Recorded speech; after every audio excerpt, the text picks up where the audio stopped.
Welcome my dear student. अभी आप देख रहे हैं mathematics channel Rajendra concept of mathematics. जहां मिलते हैं आपको हायर मैथमेटिक्स से रिलेटेड अनेक टाइप का वीडियो। और अभी हम डिस्कस करने वाले हैं लीनियर ट्रांसफॉर्मेशन। ये लीनियर ट्रांसफॉर्मेशन जो आपके इंजीनियरिंग मैथमेटिक्स के साथ साथ बीएससी, एमएससी या किसी कॉम्पिटिटिव एग्जाम देने वाले हैं, जैसे कि आईआईटी जैम, नेट, गेट, इस तरह के अनेक कंपटीशन के लिए ये फॉर्म बहुत ही बेहतरीन है। या फिर जो ऑर्थोगोनल ट्रांसफॉर्मेशन है, उस ऑर्थोगोनल ट्रांसफॉर्मेशन में ये टर्म यूज होने वाला पार्ट है। जो हम ऑर्थोगोनल बताने से पहले थोड़ा लीनियर ट्रांसफॉर्मेशन क्या होता है, इसका कैसा टर्म और कंडीशन है, कैसा क्वेश्चन बनेगा, तो इसी पार्ट को हम ऑर्थोगोनल ट्रांसफॉर्मेशन में यूज करेंगे। तो ऑर्थोगोनल ट्रांसफॉर्मेशन को यूज करने से पहले थोड़ा सा लीनियर ट्रांसफॉर्मेशन का थोड़ा सा पार्ट हम देख लेंगे, उसके बाद हम ऑर्थोगोनल ट्रांसफॉर्मेशन की ओर चलेंगे। राइट, तो चलते हैं लीनियर ट्रांसफॉर्मेशन का थोड़ा सा पार्ट हम बताते हैं, उसके बाद ऑर्थोगोनल ट्रांसफॉर्मेशन का डिस्कस करेंगे। राइट, चलिए इसका फॉर्म क्या है इसके बारे में। Consider a linear transformation in matrix form. Matrix form में इसका टर्म ट्रांसफॉर्म करते हैं। जब देखिए कैसे कैसे इसका पार्ट चलेगा। एक मैट्रिक्स फॉर्म लेते हैं, y1 y2 y3 dot dot dot yn। Right, एक फॉर्म ये y का पार्ट है और एक मैट्रिक्स फॉर्म हम सेव करेंगे यहां पे। तो देखिए कैसे, first row first column, first row second column, first row third column, dot dot dot first row n column, second row first column, second row second column, second row third column, second row n column, third row first column, third row second column, third row third column, third row n column. Right, m row first column, m row second column, m row third column, dot dot dot m रो n column. एक matrix का form और इसी part का into का form है एक और, जहां x1 x2 x3 dot dot xn का टर्म है। राइट, तो ये है मैट्रिक्स फॉर्म जो सामने दिख रहा है। क्लियर है। अब इस मैट्रिक्स फॉर्म को हम लिख सकते हैं, देखिएगा इस पार्ट को हम y मान लेते हैं और इसको हम पूरा मैट्रिक्स को हम a मान लिया गया है, कैपिटल A, और इस टर्म को हम x मान लिया है। Right, y equals to a into x। Right है। अब ये तो फॉर्म यहां तक क्लियर है। अब इसके बाद हम एक काम करते हैं कि इस फॉर्म के लिए एक स्टैंडर्ड फॉर्म मैट्रिक्स का हम टर्म सेट करते हैं। ठीक है, वो स्टैंडर्ड फॉर्म क्या है इसका थोड़ा सा हम टर्म लिखते हैं। ठीक है, मैट्रिक्स ए के लिए स्टैंडर्ड फॉर्म, मैट्रिक्स ए का स्टैंडर्ड फॉर्म जब देखते हैं,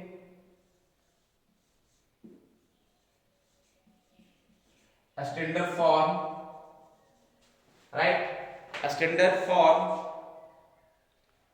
या standard matrix of linear transformation या फिर standard matrix, standard matrix of linear transformation of linear transformation.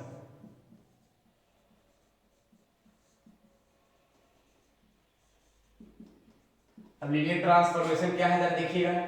इस लीनियर ट्रांसफॉर्मेशन में सबसे पहले हम बताना चाह रहे हैं कि सिंगुलर और नॉन सिंगुलर। सिंगुलर वो पार्ट जिसका अगर हम ए मैट्रिक्स का डिटरमिनेंट 0 लाते हैं और वो सिंगुलर मैट्रिक्स कहलाएगा, और जिसका डिटरमिनेंट 0 नहीं आता है वो नॉन सिंगुलर कहलाएगा। और नॉन सिंगुलर जिसको हम रेगुलर फॉर्म भी बोल सकते हैं। राइट, जरा देखते हैं, लिखते हैं इसका टर्म।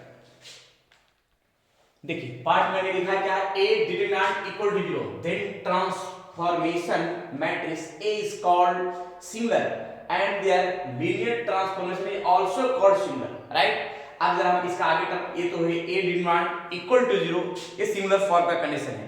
अब इसके बाद हम एक काम करते हैं कि जब ए डिटरमिनेंट नॉट इक्वल टू 0 वो नॉन सिंगुलर कहलाएगा, उसके बारे में लिख देते हैं, थोड़ा सा ज्यादा बढ़िया होगा। If A determinant not equal to 0 लिखा गया है, then transformation matrix is called non singular and linear transformation is also called non singular और रेगुलर। नॉन सिंगुलर को हम रेगुलर भी बोल सकते हैं, राइट। नॉन सिंगुलर को रेगुलर फॉर्म भी बोल सकते हैं। अब ये जो रेगुलर फॉर्म होगा यानी नॉन सिंगुलर मैट्रिक्स होगा, वो फॉर्म को हम मैट्रिक्स इनवर्स मैट्रिक्स का टर्म हम सेट करेंगे। कैसे करेंगे, थोड़ा सा यहाँ पे टर्म लिखवाते हैं, राइट। देखिए मैंने लिखा क्या है कि for non singular transformation the inverse transformation x equals to a inverse into y, यानी इसका ट्रांसफॉर्म जो है ना a इनवर्स इनटू y का फॉर्म होगा। ये कैसे होगा वो हम दिखाएंगे। हालांकि a इनवर्स तो पहले भी 12th क्लास के टर्म में पढ़ चुके होंगे, राइट। तो हम इस फॉर्म को हम दिखाएंगे अभी तुरंत, लेकिन थोड़ा सा कुछ टर्म भी देते हैं। Convert the vector y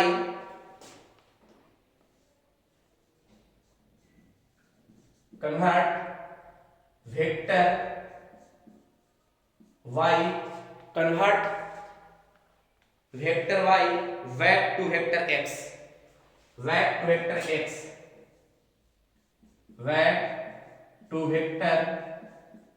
x अब ये क्या है पार्ट, वो हम दिखाएंगे क्वेश्चन के माध्यम से कि कैसे convert vector y back to vector x का फॉर्म बनेगा। मतलब जो x y का फॉर्म रहेगा वो कन्वर्ट किसके रूप में, x के रूप में होगा। क्लियर। अब किस फॉर्म का होगा, इक्वेशन कैसा रहेगा, तब हम मैट्रिक्स फॉर्म दिखाएंगे। इसके बारे में हम दिखाते हैं एक क्वेश्चन के माध्यम से, राइट। तो इसको जरा हम नोट कर लेंगे, आगे हम बढ़ते हैं। इसका क्वेश्चन कैसे, इसका क्वेश्चन रहेगा, कहानी कैसे बनेगा, क्वेश्चन कैसे सॉल्यूशन करेंगे, राइट। चलिए नेक्स्ट क्वेश्चन देखिए, मैंने क्वेश्चन दिया है कि सो दैट लीनियर ट्रांसफॉर्मेशन, ये देखिए लीनियर ट्रांसफॉर्मेशन है इज रेगुलर फॉर्म, यानी ये जो इक्वेशन दिया गया है और इसका जो है रेगुलर फॉर्म दिखाना है। यानी रेगुलर फॉर्म का मतलब है कि जिसका डिटरमिनेंट 0 नहीं आएगा उसको हम बोलेंगे नॉन सिंगुलर, और नॉन सिंगुलर जो होगा वही फॉर्म रेगुलर फॉर्म कहलाएगा, राइट। जरा देखते हैं इसका, फिर आगे लिखा है कि write down the inverse transformation. अब कैसे दिखाते हैं जरा देखिए। सबसे पहले इसका हम दिखाते हैं क्या, कि जो ये फॉर्म है इसका एक मैट्रिक्स फॉर्म दिखाते हैं। सॉल्यूशन,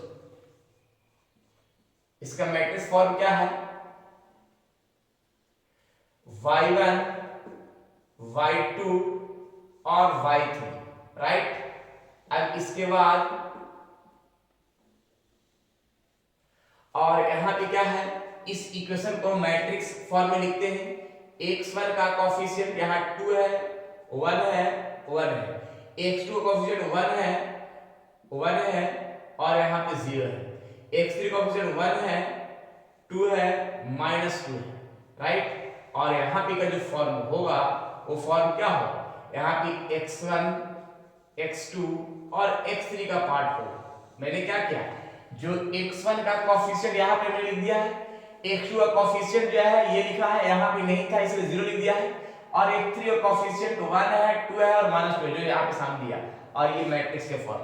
अब यहां पे मैंने क्या किया है कि जो दो फॉर्म मैंने बनाया है, अगर हम दोनों को मल्टीप्लाई करते हैं, रो का मल्टीप्लाई कॉलम से, 2x1 x2 x3 जो सामने वहां पे दिख रहा है, इक्वेशन तैयार होगा x1 x2 2x3 जो सेकंड इक्वेशन है, x1 0 x2 हो जाएगा -2x3, राइट। तो इक्वेशन फॉर्म, यानी ये मैट्रिक्स फॉर्म मैंने किया, जिसको हम ऐसे ले सकते हैं y इक्वल टू, यहां पे क्या हो गया a और ये हो गया कैपिटल X का फॉर्म, राइट, जो सामने यहां पे फॉर्म दिखा। यानी इसको पहले हम इस इक्वेशन लीनियर इक्वेशन को लीनियर वो हम इसको मैट्रिक्स में ट्रांसफॉर्म किया है, राइट। अब मैट्रिक्स में ट्रांसफॉर्म किया है तो एक चीज तो ध्यान में आ गया कि ये जो फॉर्म है ये a बराबर हम यहां कितना लिख सकते हैं, a बराबर a मैट्रिक्स बराबर लिख सकते हैं कितना 2 1 1, फिर इसके बाद 1 1 2 1 0 -2।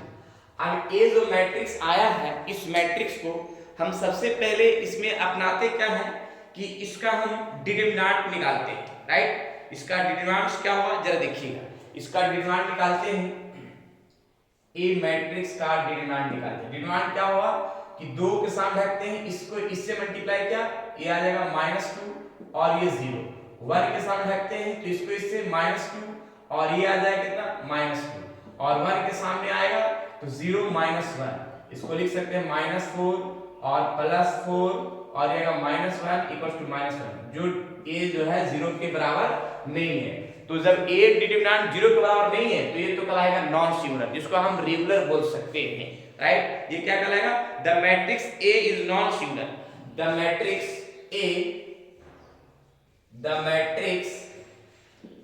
A is non singular, right. और जो नॉन सिंगुलर होगा उसी को हम रेगुलर बोल सकते हैं, ठीक है। तो लिख सकते हैं and that transformation is regular, and the transformation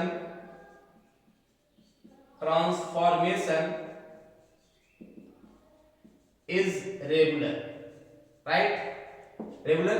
अब ये तो ट्रांसफॉर्मेशन रेगुलर का पार्ट आ गया है। अब यहां भी एक फॉर्म हम दिखाएंगे, द इनवर्स ट्रांसफॉर्मेशन इज, इसके बाद आगे द, क्योंकि इनवर्स भी बताना है, द इनवर्स ट्रांसफॉर्मेशन इज। अब इनवर्स ट्रांसफॉर्मेशन इज हम क्या लिखते हैं, देखिएगा कि x बराबर x equals to a inverse into y। मैंने लास्ट में लिखा था कि जो पार्ट जो है ना x का है वो कन्वर्ट बैक में क्या y में, या y का है उसको x में करेंगे, जो सबसे लास्ट लाइन लिखा है थ्योरी में, राइट। अब यहाँ पे हमको a का इनवर्स निकालना होगा, तो a का इनवर्स निकालते हैं। कैसे इसका पार्ट हम दिखाते हैं, जरा देखिएगा। a का इनवर्स का निकालेंगे क्या, जरा देखिए। a का इनवर्स निकालने के लिए इसका एक फॉर्मूला होता है adjoint a by determinant a। अब एडजॉइंट a है क्या भाई, तो एडजॉइंट a हम पहले निकालते हैं इसका, ठीक है। देखिएगा यहाँ पे, तो एडजॉइंट a निकालने के लिए पहले कोफैक्टर निकालना होगा, कोफैक्टर। और कोफैक्टर कैसे निकालेंगे, इसका नाम सीधे देते हैं। देखिए कोफैक्टर निकालने का तरीका, जैसे मान लें 2 का कोफैक्टर निकालना है, 2 का कोफैक्टर निकालना है तो यहाँ पे इसको इससे मल्टीप्लाई करेंगे -2 और इसका आ जाएगा 0, यानी आ गया क्या -2 आ जाएगा, राइट। फिर देखिए 1 के सामने कोफैक्टर निकालते हैं तो इसको इससे मल्टीप्लाई करेंगे -2 और मल्टीप्लाई करके सब्ट्रैक्ट कर देंगे, ये गया -4, -1 का गया प्लस, फिर 1 के सामने रखते हैं तो आ जाएगा 0 और -1 यानी आ गया -1, राइट। फिर देखिएगा यहाँ 1 के सामने रखते हैं, कोफैक्टर निकालते हैं तो -2 और ये आएगा -0 यानी -2 और -1 का हो गया प्लस, राइट। ये 1 के सामने रखते हैं तो आएगा -4 और ये आ गया -1, जिसको लिख सकते हैं -5, क्लियर है। अब यहाँ पे 2 के सामने रखते हैं तो आएगा क्या 0 और ये -1, जिसको लिखते हैं -1 का हो गया प्लस, ये 1 के सामने तो आएगा कितना 2 आ जाएगा और ये आएगा 1, यानी आएगा यहाँ पे क्या 1, तो यहाँ पे लिखा है क्या माइनस, यहाँ पे 1 ही लिखा है क्योंकि प्लस होता है। ये 0 के साथ रखते हैं तो यहाँ क्या आएगा 4 और ये -1 तो आएगा क्या 3 और यहाँ पे -3 हो जाएगा। और ये पार्ट में देखिएगा 2 -1 यानी 1 आएगा, तो यहाँ पे 1 लिखा है। ये कोफैक्टर आया, कोफैक्टर को हम ट्रांसपोज कर देते हैं। कोफैक्टर को ट्रांसपोज, रो को क्या किया कॉलम में किया, रो को कॉलम में करेंगे तो ये जो मैट्रिक्स तैयार हुआ है इसको हम बोलेंगे adjoint matrix, adjoint of A. Adjoint of A तो क्लियर हो गया। अब एडजॉइंट ऑफ ए का जो फॉर्म है वो सामने दिख रहा है परफेक्ट रूप में, कहीं माइनस प्लस में तो गलती नहीं ना हुआ है। अब इसके बाद इनवर्स काम करने चलते हैं। देखिएगा इनवर्स के लिए क्या होगा, इनवर्स बराबर फॉर्मूला होता है adjoint A by determinant A. Adjoint A क्या है भाई, तो एडजॉइंट ए सामने दिख रहा है -2 2 1 4 -5 -3 -1 1 1, राइट। और डिटरमिनेंट कितना है -1 है ना, यहाँ पे निकाला। अब इसको हम माइनस से सबको मल्टीप्लाई कर देते हैं तो ये इनवर्स का फॉर्म आएगा। क्या लिखेंगे, माइनस वाला प्लस में और प्लस वाला माइनस का पार्ट में आ जाएगा, राइट। इस पार्ट आ जाते हैं, ठीक है। अब यहाँ पे देखिए -4 ये 5 -3 -1 +3 आएगा और ये 1 -1 जो माइनस में हो प्लस में, जो प्लस में हो माइनस में, ये इनवर्स आ गया, राइट। तो इनवर्स तो क्लियर हो गया। अब इनवर्स क्लियर हो गया तो हम यहाँ पे एक पार्ट हम दिखाते हैं, यहाँ पे लिखे हैं x कैपिटल X बराबर a इनवर्स इनटू y। अब यहाँ पे कैपिटल X का जो फॉर्म है उस फॉर्म को हम ऐसे लिख लेते हैं। देखिए कैसे, यहाँ पे लिखे क्या x1 x2 x3 और इनवर्स बराबर जो है यहाँ लिखा है क्या, यहाँ पे आएगा 2 -2 -1 और फिर यहाँ -4 5 3 1 -1 और कैपिटल Y है जिसको लिखिए y1 y2 y3, राइट। अब यहाँ पे दोनों को हम मल्टीप्लाई करते हैं, ठीक है, और मल्टीप्लाई करते हैं तो एक फॉर्म दिखेगा, तो लास्ट में लिखिए hence the inverse transformation is, right, hence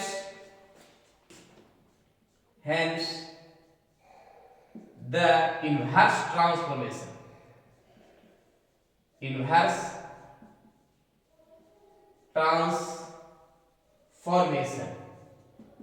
transformation is, देखिए क्या यहां पे लिखा है x1 x2 और x3, ठीक है। अब जरा देखिए यहां पे मैट्रिक्स टाइप करते हैं, रो का मल्टीप्लाई कॉलम से होगा, देखिएगा 2y1 -2y2 -y3, इसी रो को इस कॉलम से -4y1 5y2 3y3, फिर इसी रो को इस कॉलम से करेंगे तो आएगा y1 -y2 -y3। तो देखिए ये फॉर्म जो है क्या है, ये इनवर्स ट्रांसफॉर्मेशन का पार्ट है, जो x का जो पार्ट है वो y के रूप में आया है। यानी देखिए इस इक्वेशन जो यहाँ पे y था वो x वेक्टर में दिया था, लेकिन यहाँ पे जो आंसर निकाला है वो x है, वो y के फॉर्म में आ गया। तो ये मेरा टर्म कंप्लीट आंसर हो गया जो सामने दिखा, परफेक्ट। इसको जरा नोट किया जाए अच्छा से, ये हो गया लीनियर ट्रांसफॉर्मेशन का पार्ट। एक पार्ट और इसी में थोड़ा हम डिस्कस कर देते हैं शॉर्ट में, वो भी देख लीजिए। तो इसको नोट कीजिए, आगे देखिए। नेक्स्ट नोट में मैंने लिखा है क्या, if two linear transformation are given as y = x and z = by, right. देखिए यहां पे हम एक काम कर रहे हैं कि z जो by, यहां पे टू लीनियर ट्रांसफॉर्मेशन है, एक ये ट्रांसफॉर्मेशन है और एक ये ट्रांसफॉर्मेशन है, जिसमें हम z by है। तो जैसे देखिए यहाँ पे b तो b है और y का जो फॉर्म है क्या लिखा हुआ है, ax लिखा हुआ है, a और कैपिटल x। जिस फॉर्म को हम ऐसे लिख सकते हैं, जो b * ax जो लिखा गया है उस फॉर्म को हम ऐसे भी लिख सकते हैं, क्या लिख सकते हैं, b * a और इनटू कैपिटल x का फॉर्म, राइट। अब इसका हम टर्म आगे बढ़ाते हैं, जरा देखिएगा, एक लाइन लिख लेते हैं। देखिए मैंने लाइन लिखा है, convert the vector x to vector z, यानी x जो है वो वेक्टर के रूप में कन्वर्ट, z के रूप में कन्वर्ट किया गया है, राइट। और यहाँ पे लास्ट में मैंने लिख दिया है कि this is called composite transformation. इसको हम, ये जो फॉर्म है उसको हम कंपोजिट ट्रांसफॉर्मेशन बोलते हैं, ठीक है। अब इस पार्ट का थोड़ा सा एक क्वेश्चन छोटा सा दिखाते हैं ताकि इसका यूज भी करने आ जाए और इसका कॉन्सेप्ट भी क्लियर हो जाए, क्योंकि जब भी किसी कॉन्सेप्ट को क्लियर करना हुआ तो जब तक उस पर एग्जांपल नहीं देखेंगे जब तक क्लियर नहीं हो पाएगा। तो थोड़ा सा छोटा सा एक एग्जांपल दिखाते ज्यादा बढ़िया होगा, राइट। देखिए चलिए मैंने एक क्वेश्चन लिखा है क्या, express each of transformation, right.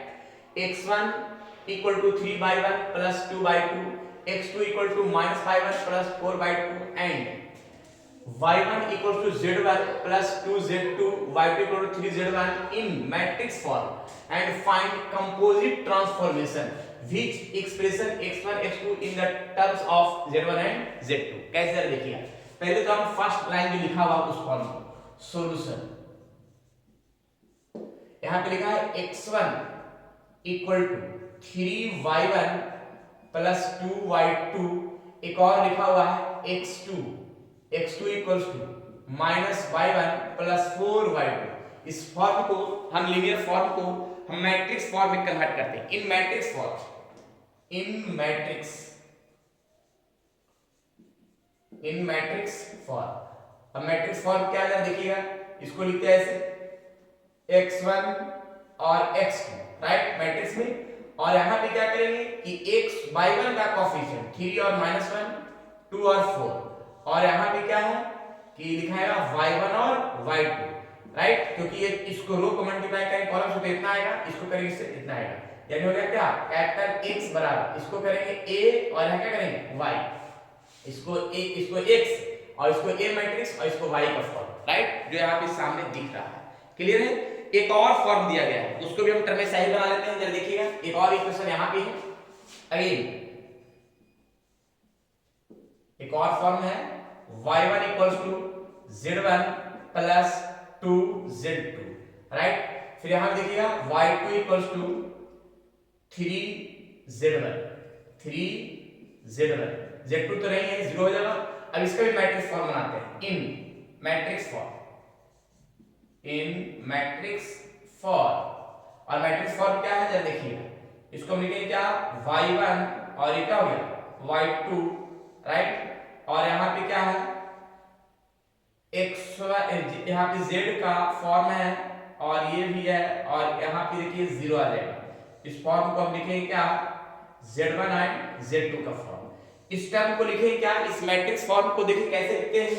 एक फॉर्म में y इक्वल टू, इसको a मान लिया गया है और इसको क्या यहाँ पे z का फॉर्म, राइट। क्लियर है, यहाँ तक कोई दिक्कत नहीं है। अच्छा a नहीं, यहाँ पे b रख सकते हैं, यहाँ पे b, क्योंकि a तो ऑलरेडी मान चुके हैं, यहाँ पे क्या कर लेते हैं b रख लेते हैं। क्लियर है, तो ये फॉर्म मैट्रिक्स फॉर्म के लीनियर फॉर्म को मैट्रिक्स फॉर्म में करते हैं। अब देखिएगा इस फॉर्म में हम एक काम क्या करते हैं जरा देखना है। इसको सबसे पहले हम किसी पुट करते हैं, जैसे मान लिया यहाँ पे y है तो y का फॉर्म हम पुट करते हैं इसमें, तो यहाँ लिखेंगे substitute the putting y value इतना ये वाला फॉर्म, राइट। ये देखिएगा एक लाइन लिखते हैं, देखिए यहाँ लिखेंगे क्या, substitute y in x equals to xy। यानी देखिएगा यहाँ पे का पार्ट, यहाँ क्या करेंगे capital x equals to a y। अब यहाँ a तो ये है बाबू, देखिए x equal to a y, जिसमें से y का जो फॉर्म है वहां लिखा bz, y का फॉर्म लिखा क्या bz, राइट। यहाँ पे a into b, a into b, और यहाँ पे क्या हो गया z का फॉर्म। यानी देखिए इस टर्म को हम ऐसे लिख सकते हैं, कैसे लिख सकते हैं, a है और a इंटू b, और यहाँ पे क्या हो गया z। x का जो पार्ट है उसको हम लिख सकते हैं x1 और x2 का टर्म, और यहाँ पे का जो पार्ट है वो देखिए क्या लिख सकते हैं, a मेरा क्या माने, a हम माने ये वाला इस पार्ट को, देखिएगा 3 है, ये 2 है, -1 है और 4 है, और b किसको माने ये भी देख लेते हैं। तो b देखिए इसको माने, इस मैट्रिक्स को माने 1 2 3 0 और बंद, और यहाँ पे z का जो टर्म है वो हम मानेंगे z1 एंड z2 का पार्ट, राइट। यहाँ पे का जो टर्म है वो x1 और x2 क्लियर है, और ये दोनों को हम मल्टीप्लाई करते हैं, रो का मल्टीप्लाई क्या हुआ कॉलम से, दोनों मैट्रिक्स को मल्टीप्लाई करते हैं, तो 3 + 6। अब इसी रो को इस कॉलम से करेंगे 6 + 0, राइट। फिर इसी रो को इस कॉलम से -1 + 12, इसी को इससे -2 + 0। अब यहाँ पे का पार्ट क्या है, z1 और z2 का फॉर्म है, जिसको हम लिख सकते हैं क्या, x1 और x2, राइट। अब इसमें भी देखिएगा यहाँ पे होगा 9 6 11 -2, और यहाँ पे हो जाएगा z1 एंड z2, राइट। अब ये दोनों को हम मल्टीप्लाई करते हैं, देखिए यहाँ पहले तो x1 और x2 का पार्ट मैंने लिख दिया और मल्टीप्लाई करते हैं, रो का मल्टीप्लाई कॉलम से, इतना इंटू इतना प्लस इतना इंटू इतना, यानी 9z1 प्लस 6z2, राइट। फिर इसी का पार्ट, इसको इससे क्या लिखेंगे, यहाँ लिखेंगे 11z1 माइनस 2z2 का, ठीक है। अब देखिएगा ये फॉर्म जो है, देखिए ये फॉर्म को इस रूप में था, उसको कंपोजिट फॉर्म इस रूप में मैंने लाया है, यानी x का फॉर्म z के रूप में लाया है, राइट। अब z के रूप में लाया है तो इस फॉर्म में तो ये जो पूरा टर्म है वो कंपोजिट ट्रांसफॉर्मेशन आया, ये जो पूरा पार्ट है वो क्या कराएगा, कंपोजिट ट्रांसफॉर्मेशन का टर्म लिखाएगा। तो लिखेंगे this is required composite transformation, right,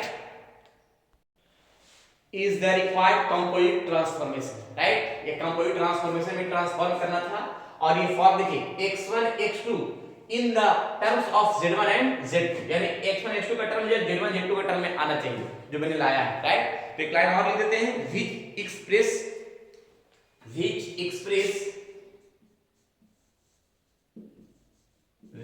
express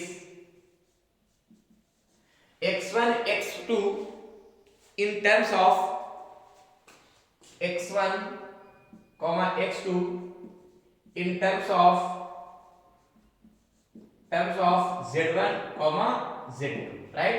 यानी फॉर्म जो था वो यहाँ लिखा हुआ था कि which express x1 x2 in terms of z1 and z2 का फॉर्म जो सामने दिखा, राइट। तो इस तरह से हम लीनियर ट्रांसफॉर्मेशन का फॉर्म हम दिखा सकते हैं। अब इसके बाद नेक्स्ट वीडियो में ऑर्थोगोनल ट्रांसफॉर्मेशन क्या होता है और कैसे फॉर्म बनता है जो इससे रिलेटेड होगा, राइट। तो इसको ऑर्थोगोनल बताने से पहले मैंने लीनियर ट्रांसफॉर्मेशन इसीलिए बताया है ताकि कुछ कॉन्सेप्ट में दिक्कत ना हो सके ऑर्थोगोनल के लिए, राइट। तो नेक्स्ट वीडियो के लिए हम चलते हैं ऑर्थोगोनल ट्रांसफॉर्मेशन क्या होता है और उसके ऊपर कैसे क्वेश्चन बनेगा इसके बारे में। तो आज इतना ही, बाकी विशेष नेक्स्ट क्लास में, राइट। जब तक के लिए आप लोग खुश रहिए, स्वस्थ रहिए और मस्त रहिए, पढ़ते रहिए ऑर्थोगोनल ट्रांसफॉर्मेशन, लीनियर ट्रांसफॉर्मेशन का बेहतरीन कॉन्सेप्ट नेक्स्ट वीडियो के लिए, राइट।